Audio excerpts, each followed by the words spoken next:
ఓం నమ శివాయ హర హర మహాదేవ శంభో శంకర. అందరికీ నమస్తే. అందరూ కూడా భగవాన్ అనుగ్రహంతో అందరము బాగుండాలని మనసారా భగవాన్ ప్రార్థిస్తూ ఉన్నాను. ఈ రోజున బసవ పురాణంలోని 19వ అధ్యాయం గురించి మనము విందాము. నదీ సాగరంలో కలిశాక తన నదీ స్వరూపం పోగొట్టుకుంటుంది. సిద్ధ రసస్పర్శతో రాగి బంగారంగా మారుతుంది. అలాగే గురు కరస్పర్శచే కులాన్ని పోగొట్టుకున్న తరువాత బ్రాహ్మణుడు అంత్యజుడు సమానం అవుతాడు. ధరపై ఉమామాత పితరుద్ర అని అన్నప్పుడు వేరే తల్లి ఎక్కడిది భక్తుడికి. మాణిక్యం మసిపోకల కట్టిన కాంతి చెడదు. అలాగే హరిభక్తుడు అంత్యజాతి వాడైనా అతడి ఉన్నతికి లోపం రాదు. పద్మం బురద నుండే పుడుతుంది. అయినా అది పూజకు పనికి రాకుండా పోతుందా? నిప్పు కొయ్యల మదం వల్లనే పుడుతుంది.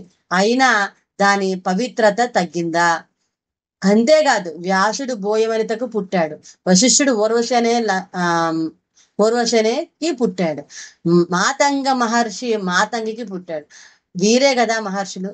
జన్మ వల్ల ఋషిత్వానికి భంగం వచ్చిందా చెప్పు రాజా అని ఈ విధంగా బసవేశ్వరుడు అనేసరికి విజ్జలుడు మండిపడ్డాడు.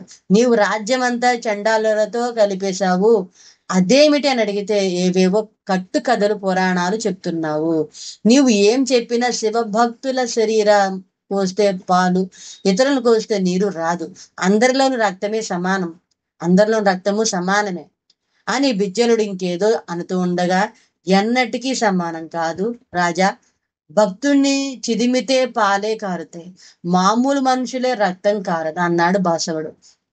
రాజా, కావాలంటే శివనాగుమయ్య గారు పవిత్రమైన అష్టాన్ని చిదిమి చూపిస్తాను. పాలు గారుతాయో నెత్తురు కారుతుందో చూడు అని శివనాగుమయ్యకు శరణు చేసి బసవన్న ఆ మాట ఈ మాట మాట్లాడుతూ సరసమాడుతున్నట్లు నటించి గభాలున శివనాగుమయ్య చేతి చివరి కత్తితో సన్నగా కోశాడు. వెంటనే చేతిలో నుండి పాలు ఆకాశం ఎత్తున పైకి చిమ్మాయి. ఆ కారింది పాలు కాదు, బసవడనే దూడ కోసం భక్తి అనే కామదేవునే పాలిచినట్లయింది. అది చూసి బిజ్జలుడు నివ్వెరపోయాడు. పరుగున శివనాగుమయ్యను పాదాలపై పడి శరణు వేడాడు. చూస్తున్న సమస్త జనము శివనాగుమయ్యకు జేజలు కొట్టారు. ఆ తరువాత శివనాగుమయ్యను పెద్దగా ఏనుగునెక్కించి తాను పక్కనే కూర్చుని బసవన్న ఊరేగించాడు. బోయిల తగువు ఇలా ఉండగా ఒకనాడు బోయలు బిజ్జలను వద్దకు పోయి ఇలా విన్నవించుకున్నారు. ప్రభు, ఈ బసవన్నను చూచి నేడు ప్రతివాడు తాను భగవంతుడని చెప్పుకుంటూ బయలుదేరారు. శ్రీకంఠ శివులు, గౌరీనాథ శివులు, లోకేశ శివులు, త్రిలోచన శివులు, మహేశ్వర శివులు, పాశమోచన శివులు, పరమాత్మ శివులు, శాశ్వత శివులు, గణేశ్వర శివులు, విశ్వేశ్వర శివులు, విమలాత్మ శివులు, త్రిపురాంతక శివులు, త్రినయన శివులు, ద్విపదైత్వ హరిశివులు, దేవేశ శివులు, ఉరిలింగ శివులు, రుద్రాక్ష శివులు, హరి శివులు, పరమానంద శివులు, ధర్మ శివులు, విద్యాధర శివులు, నిర్మల శివులు, నిష్కల శివులు మొదలైన శివముఖ్యులంతా తయారైనారు. ఇవేమి మాటలో మాకు అర్థం కావడం లేదు, ఇవేమి మతాల్లో మాకు అర్థం కావడం లేదు. ప్రభు, దేవాలయాల్లో ప్రసాదం మాకే చెందవలసి ఉంది. ఇది వంశపారపర్యంగా వస్తున్న ఆచారం. పూర్వ మా వంశస్థుడైన బోయ బాలుడు పశువులు కాయడం కోసం వెళ్ళి ఇసుక లింగాన్ని చేసి మందలోని పశువుల పాలతో అభిషేకం చేశాడు.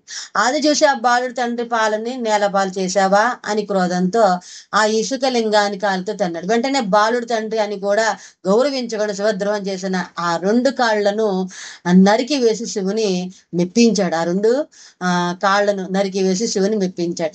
ఇలా శివుని చేత ప్రసాదం పొందినవాడు నాటి నుండి పారంపర్యంగా శివ ప్రసాదం మాకే వస్తూ ఉంది. అట్లాంటిది ఇప్పుడు ఈ భక్తులంతా బసవన్న బలం చూసి ప్రసాదాన్ని ఆరగించడం కోసం వచ్చారు. పైగా మాకు కొంచెం కూడా మిగల్చడం లేదు. నిర్మాల్యం స్వీకరించడమే వృత్తిగా గల మాకు ఇలా జరగడం అన్యాయం అని మొరపెట్టుకున్నారు. ఆ రాజు మాటలు విని కోపించి బసవన్నను పిలిపించాడు. బసవన్న, అనాదిగా వస్తున్న సంప్రదాయాన్ని కాదని బోయలకు ఎందుకు అన్యాయం చేశావు అని ప్రశ్నించాడు. అది విన్న బసవన్ ఇలా అన్నాడు. ప్రభు, ప్రసాదం ఎక్కడ ఉంది? బాణలింగాల్లో, స్ఫటికలింగాల్లో, ప్రాణలింగాల్లో, పుష్యరాగాది మణిమయ లింగాలు లేదు ప్రసాదం. ఆగమాల్లో చెప్పబడ్డ ప్రకారం మహేశ్వర ప్రసాదం తలదాల్చిన తీసుకున్నా చివరకు చూసినా సరే నరకానికి పోతారు. ఇది వేదాల్లో కూడా ఉంది. గురువు దయతో చూపే అనురాగమే మహాప్రసాదం. సుప్రసన్నమైన ఆనంద ప్రసాదం, శుద్ధ ప్రసాదం, లింగ ప్రసాదం, పరమ పవిత్ర సంప్రసాదం, భవరోగములకు ఔషధ ప్రసాదం, సత్యప్రసాద్, నిత్య ప్రసాదం. మహారాజా, అరుదగు సంగమేశ్వరుని దయాప్రసాదమే అది, అంతేగాని వేరే కాదు. హర హర మహాదేవ శంభో శంకర. ఈ విధంగా మనము 19 అధ్యాయం అయితే విని ఉన్నాం కదా. 20 అధ్యాయం గురించి అయితే విందాము. అంతవరకు స్వస్తి. ఆ భగవాన్ యొక్క అనుగ్రహం మనందరిపైన ఉండని కోరుకుంటూ ఉన్నాను. సర్వజన సుఖం సమస్త మంగళాన్ని భవంతు. స్వస్తి. హర హర మహాదేవ శంభో శంకర.